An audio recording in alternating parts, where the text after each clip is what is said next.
respect, I think it is shameful that I, as a competitor to President Trump in this race, have to ask questions that the media isn't asking. The job of the political media, if it has one job, is to hold the U.S. government accountable. Yes, we know that. And instead, we're doing the bidding. You're seeing the media doing the bidding of the U.S. government. No. Ask the question. Get to the bottom of what Biden told Garland and what Garland told Jack Smith. If the same shoe fit the other foot, you would not take their word at face value. Do not take their word now. Get to the bottom of it. Let's actually restore journalism in this country. That's what's actually missing, is getting to the truth. Ooh, damn. Hey, look, I told you I like Vivek.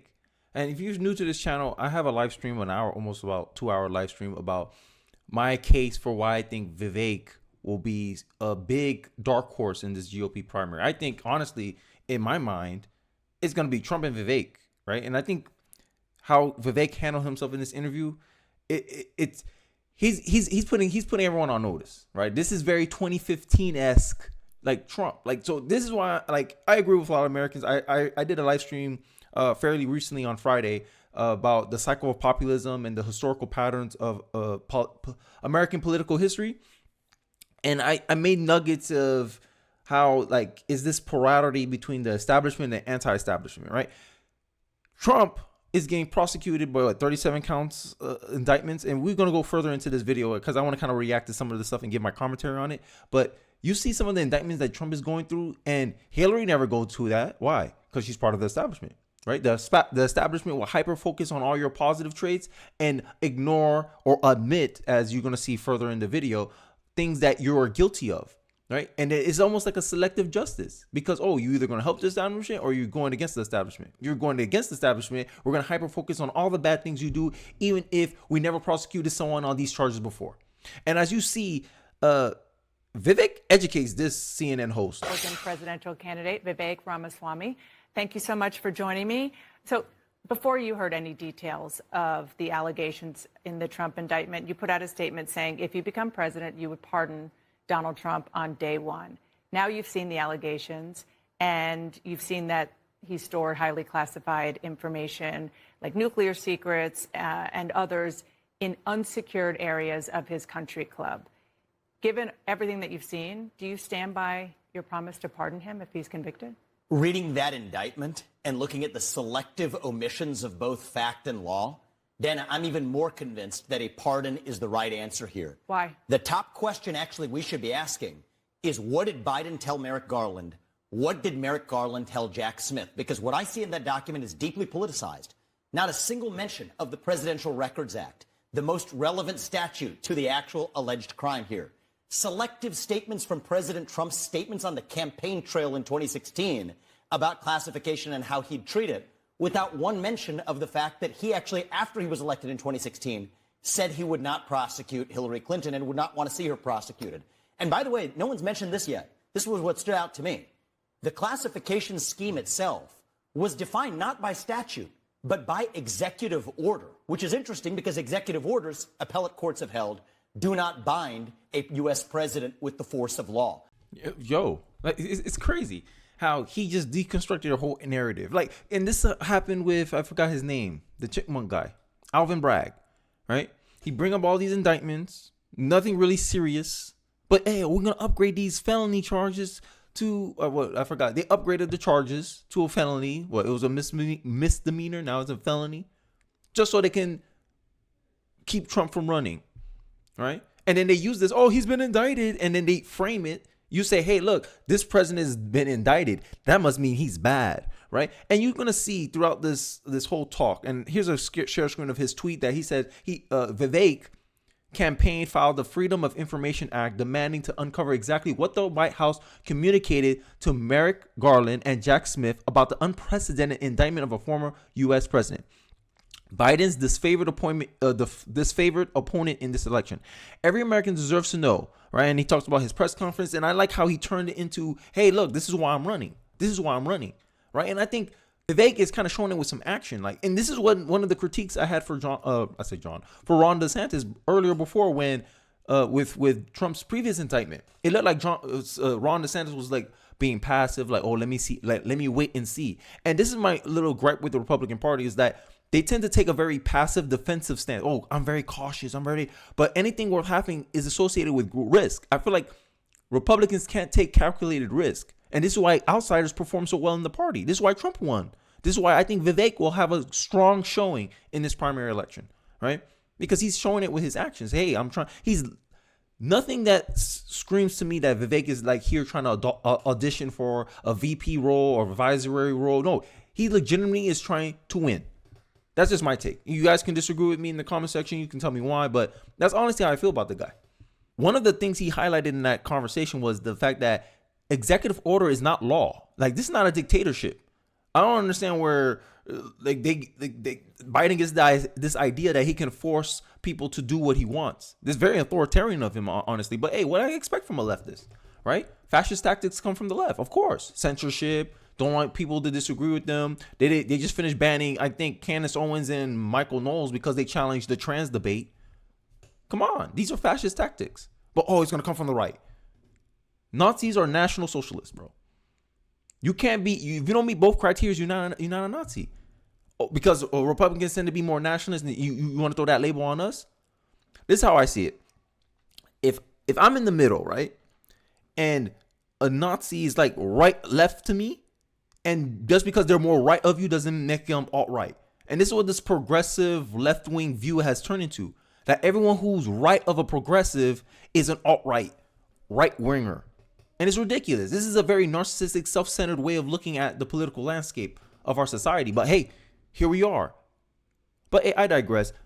This is why I think Vivek is such a good candidate, is because he has convictions. He has beliefs. He believes in something.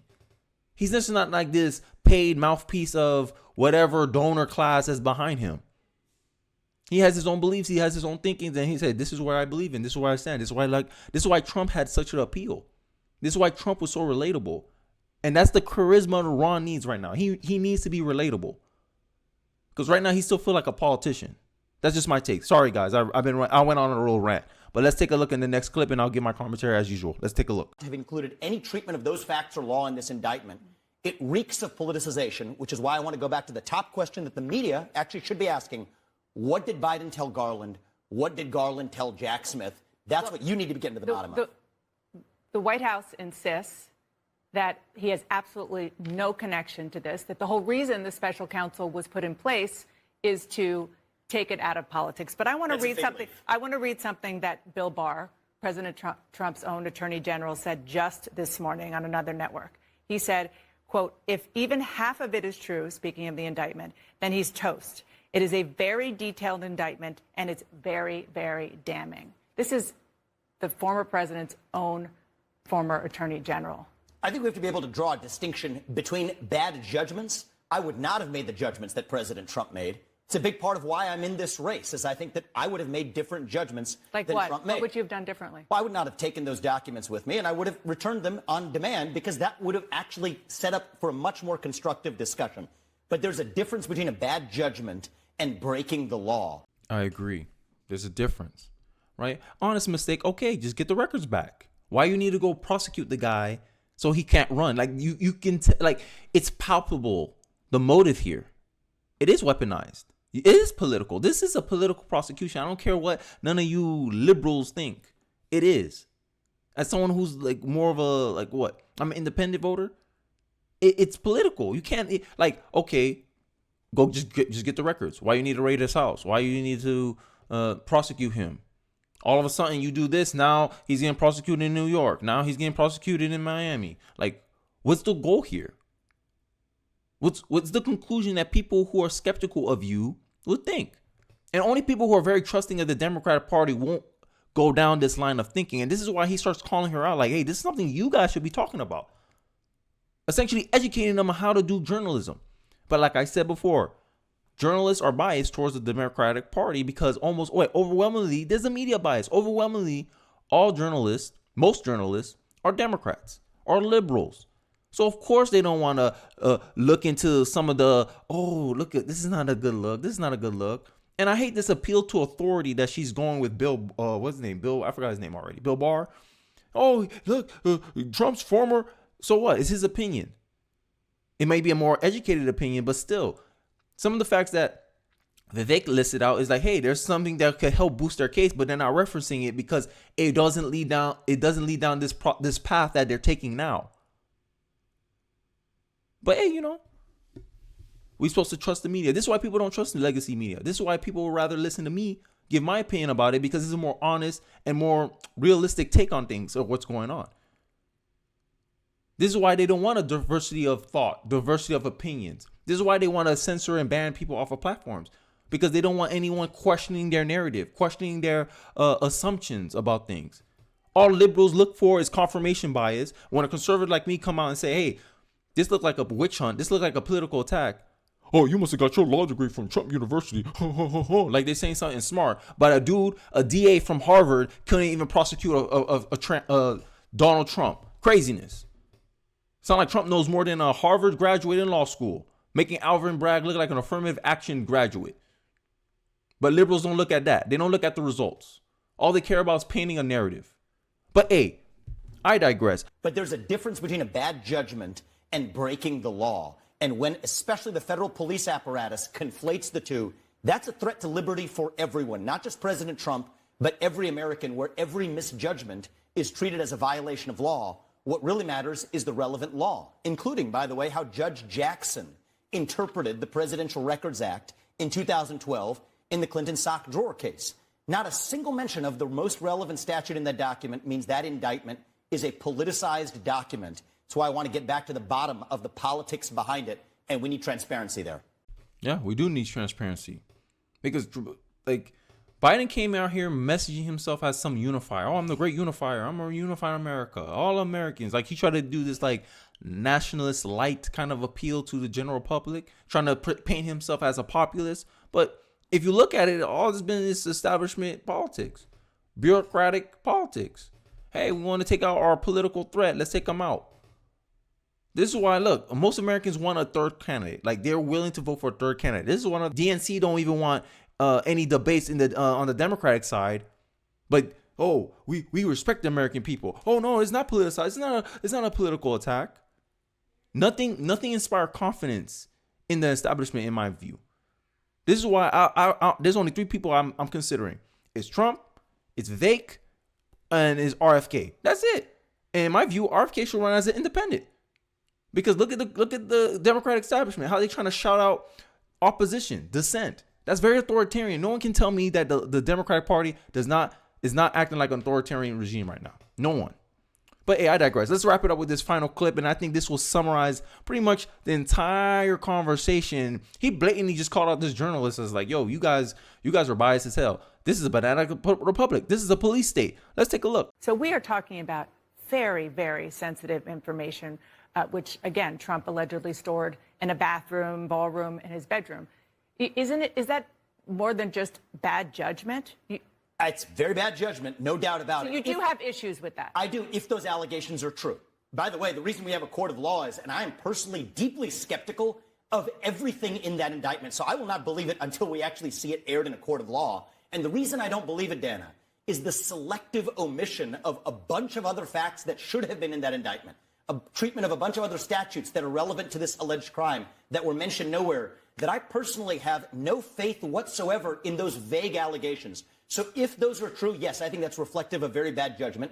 I'm skeptical that it even is true.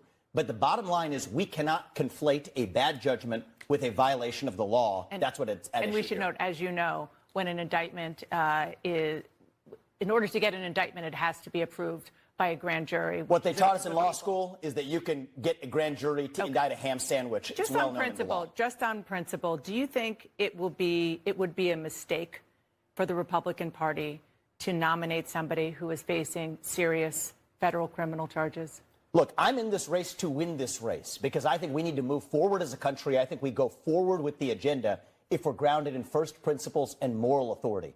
That's why I'm in this race. But that's not for you or I, or certainly the Federal Administrative Police State to decide. That's for the people of this country to decide. Federal Administrative Police State? That's pretty strong. That's exactly what's at work here, right? You have a federal administrative state. The police arm of that state is, for the first time in U.S. history, not only indicting a former president, but indicting currently a lead candidate against the U.S. president. That is not the stuff of the United States of America. That is the stuff of banana republics. Wow. And if there was ever going to be a case brought against a lead political rival for a sitting U.S. president, it better be locked down and airtight, not an indictment that fails to mention the most relevant statute that's actually at issue. Yeah. I kind of want to give my thoughts at that end. Imagine that all she cares about is like, hey, don't you think that it'll look bad for the Republican Party to nominate Donald Trump, as if the Republican Party is the one who's gonna nominate Trump? Like this is how I find it laughable. In the Democratic Party, that's how it works. The party elects, kind of decides what candidate is going to be nominated. It doesn't matter what the Democratic voters want, because they have something called super delegates, super electoral, super electric, or whatever they call it, right? That's how Bernie lost the nomination. Democratic voters wanted Bernie, but the Democrat establishment were like, no, we don't want Bernie. Here you go, Hillary. Here's our super delegates. Boom, she wins. So this journalist here think it's the same way in the Republican Party. Oh, the Republican Party is going to nominate Trump. Oh, you think that's a smart play by the Republican Party? Did she forget that the Republican Party doesn't nominate anyone? The voters vote for their candidates, and the Republican Party has to succeed to that, or else no conservative voter is going to show up. And this is my problem with the DNC. This is my problem with Democratic voters. It seems like in the Democratic Party, it's top down, and in the Republican Party, it's bottom up. This is why populism is more popular in the RNC than in the DNC. Because the minute you progressives try anything and it's not in the benefit of the party, they shut y'all down. Right? And I like how Vivek responds to that. It's not up to us to decide. It's not up to the establishment to decide who runs. It's up to the people. And it seems like liberal journalists have forgotten that. They got so used to, oh, look, we're the authorities here. You should listen to us. These people don't want you to be skeptical of them. They don't want you to be distrusting of them, especially liberals. I noticed that with liberals. When you question a liberal, when you're skeptical of a liberal, when you don't trust a liberal, it make a liberal feel some type of way. And I'm being honest. I'm speaking from personal experience. They come in and say, oh, I'm your friend to black people. I'm the friend of black people. And then when the black people look at them with a side eye, they're like, oh, why you distrust me? What? And that's when you get the real dumb. Because they don't like being questioned. They like to be perceived as legitimate. They don't like to have to prove their legitimacy. And this is what Vivek is pretty much articulating to her. Hey, you got to look at this kind of skeptical. And that intro encapsulates perfectly what was going on. Like, yo, this is confirmation bias on the liberal media part. Most journalists are liberal anyway. So Vivek is right to be skeptical of what the information is coming out there. And she's using these little vague, meaningless things. Oh, Bill Barr, a former AG, says this. So what? That's an appeal to authority. Just because he's an authority on this thing doesn't mean he's right on it. It doesn't mean there's a absolute fact on it. Hey, what about these things you're missing? What about this amendment? Hey, look at this precedent that was sent 2012. Why ain't this not in the document? It's more relevant. It'll help your case. It won't help your case. Sorry, it won't help your case. It won't help the case to get a prosecution. But hey, we go into a political witch hunt on a leading candidate of the opposition party, but the liberal media can't see how that's bad optics.